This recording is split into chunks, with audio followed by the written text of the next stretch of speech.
लोकसभा में संविधान पर चर्चा चल रही है। चर्चा की शुरुआत रक्षा मंत्री राजनाथ सिंह ने की तो विपक्ष की तरफ से कमान कांग्रेस सांसद प्रियंका गांधी ने संभाली।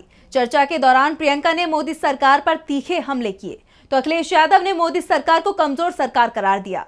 देखिए रिपोर्ट। संसद में आज संविधान पर चर्चा हुई। राजनाथ सिंह ने चर्चा शुरू करते हुए कांग्रेस के पहले की सरकारों को घेरने की कोशिश की तो विपक्ष की तरफ से प्रियंका गांधी ने मोदी सरकार पर जमकर हमला बोला। प्रियंका ने कहा कि पूरे देश की जनता जानती है कि इनके यहाँ तो वॉशिंग मशीन है, जो यहाँ से वहाँ जाता है वो धुल जाता है। इस तरफ दाग उस तरफ स्वच्छता। मेरे कई ऐसे साथी हैं जो इस तरफ होते हैं उस तरफ चले गए। मुझे दिख भी रहे कि अब वो वॉशिंग मशीन में धुल गए हैं।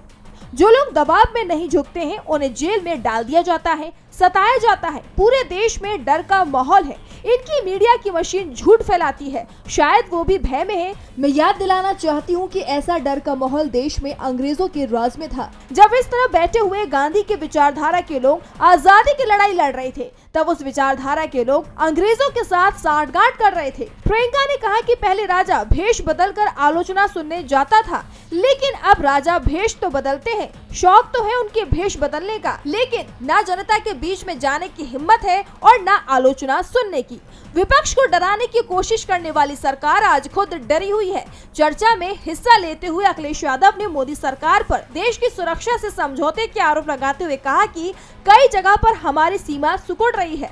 अरुणाचल में चीन ने कई गांव बसा लिए, लद्दाख में हम अपनी ही सीमा से पीछे हटे। सीमा के पास रेजांगला मेमोरियल बना था, उस मेमोरियल को तोड़ दिया गया।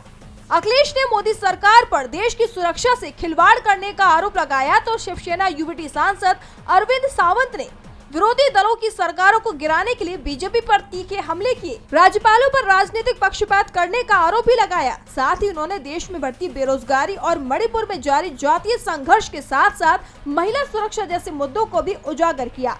डीबी लाइव की रिपोर्ट।